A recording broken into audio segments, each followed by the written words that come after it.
Hello everybody, thank you for tuning in to another episode of Atomic Bushcraft. I'm Adam, and today we are going to be going over 3 cheap or free homemade fire starters.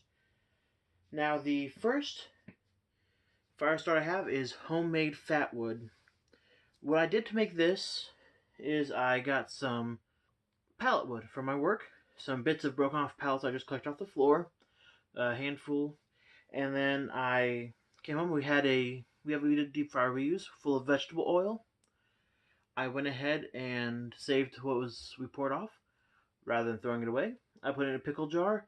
I soaked the wood for about a week, and it turned into fat wood that works pretty well. Now, there are some variations you can do on this. I've seen people make the same thing out of wax, soaking the wood in wax and keeping it heated so it doesn't solidify.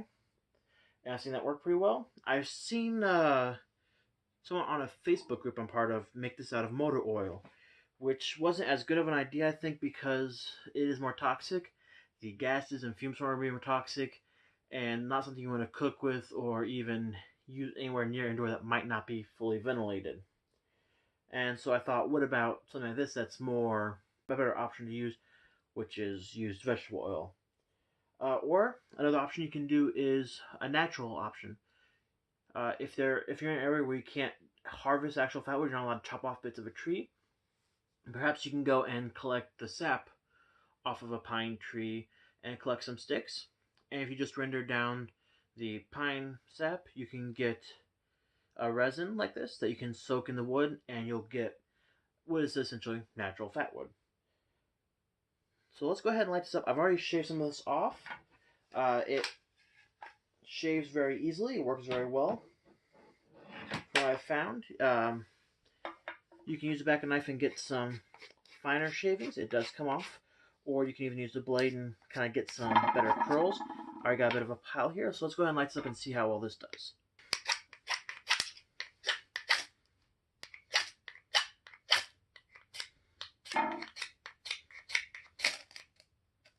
There we go. As you can see, it burns really evenly, so you can get a bigger chunk of it. Let it light up. Some of my ferrocerium scraped off in there is still sparking a bit. Took a couple of tries, but we got it burning. As you see, got really good heat off of it. You can get a really good fire going with this fairly easily. That little bit burns out.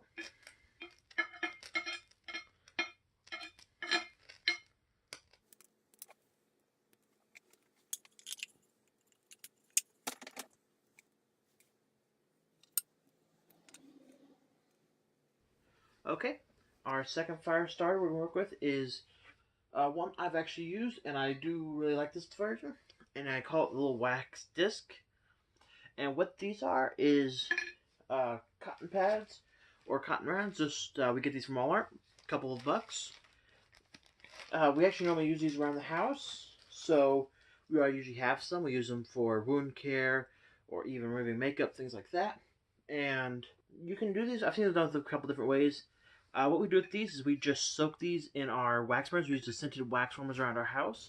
Whenever the wax loses scent and it's time to be replaced, we just take a couple of cotton pads and sit them in. Sometimes we hold it by a tip so we have a bit of a dry edge we can fluff up, make it a bit easier to light. And I've seen this done a couple ways, like I was saying. You can do this with dryer lint.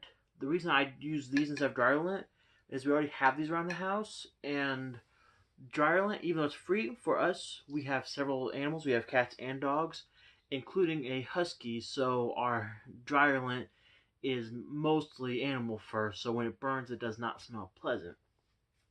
So using these wax warmers or using these cotton rounds are a bit of a better option for us. I've also seen this done with cardboard. You can soak cardboard in the wax, but it doesn't soak up as well. This does a really good job of taking all the wax out of the warmer and cleaning it out real good. I've also seen just cotton balls used, where it does a similar thing, but it doesn't, I feel like they don't pack as well, where these, I can have these and stack these up, and they fit really nicely, pack away really well. I use these ones a lot. These are kind of my main go-to. And for these, line up, all you gotta do is take an edge, fluff them up. You can do it in the middle. You can take your striker and kind of get in there, twist, or even a knife, and just start to pull up some cotton, fluff it up, and make a good lighting surface. Let's go ahead and light this one up and see how it does.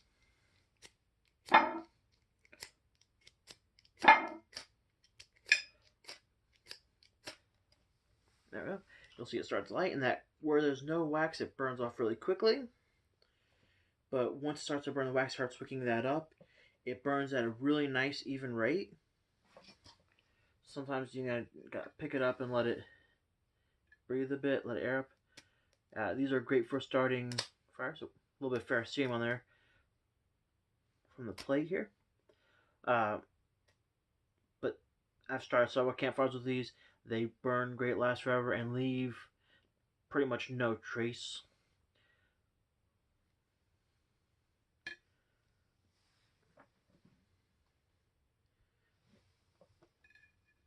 And if you want to burn them quicker, letting it tilt and burn up more wax, you get more fire, it can get fairly large.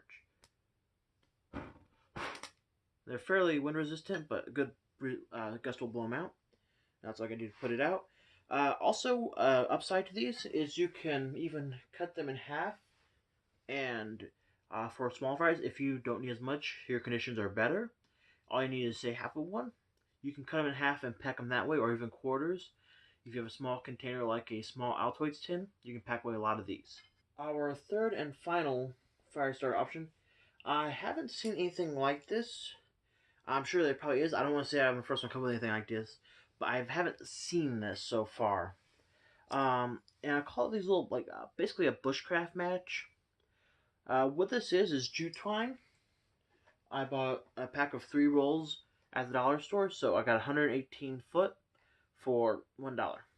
So lots to use, great to have around house. I use it for a lot of my day pack and survival pack, so great to have. When I made these, all I did was take some jute twine. I also, again, we have the wax warmer. I just soaked it down in there. First I soak the middle, I twist it and keep it tight, and I also run my fingers along to make sure it works into there, and any drips just kind of work its way off. And then I tip the end of it, and I leave one end undone so I can actually fluff that up for lighting it. I got the idea for making these by watching Coalcracker Bushcraft. Great channel. If you haven't seen them, you should definitely check them out. And what he did is he had a bit of dry tinder in his striker and ferrocerium rod, and he scraped it and he held his tinder along the striker. I hadn't seen him light a fire that way before. Now that was interesting. I want to know, can you make a fire starter go with that? Now you could use these for starting a campfire, something like this. I would recommend for a small fire, if you have good dry tinder, you just don't have, say, a lighter, and you don't have time to gather grass, or say it's spring, everything's really wet, and you got a couple of these tucked away. But my main thought with these are if you have candles or the alcohol burner, we did a review of in a previous video. I found lighting this directly with the ferrocerium rod not always easy. So I was thinking, what if I had something like this? I could light it with, put it out, save it for later. So candles, alcohol, stoves, anything like that. And it takes a bit of getting used to light it, but all you gotta do, set this here, and strike a few times. I've found tilting the striker down so sparks are more directly contained in this little bit of fluff here works really well. Do it too quickly though, and you'll get the end you're needing to get caught underneath the striker, and it won't make sparks at all. So you gotta be careful not to go too fast. You just gotta get lined up, and it takes a few tries, but eventually you'll get it. And you got a good long little flame. Prefer this. And after it's out, if you want to reuse it, you can just take your thumbnail, scrape along, the burnt part comes off, and you actually scrape off wax, and it frees up a new section that you can relight. So you can use these over and over if you only need them for a minute. So it's essentially a reusable match, but not the kind that needs lighter fluid. And that is the 3 fire starters I want to show you guys today. If you have any suggestions or anything else you'd like to see, go ahead and drop them down in the comments. If you like what you see, just go ahead and give me a like, comment, or if you really want to see more, go ahead and subscribe. I'd be great to make more videos for you. Again, this was Adam from Atomic Bushcraft. Look forward to seeing you next time.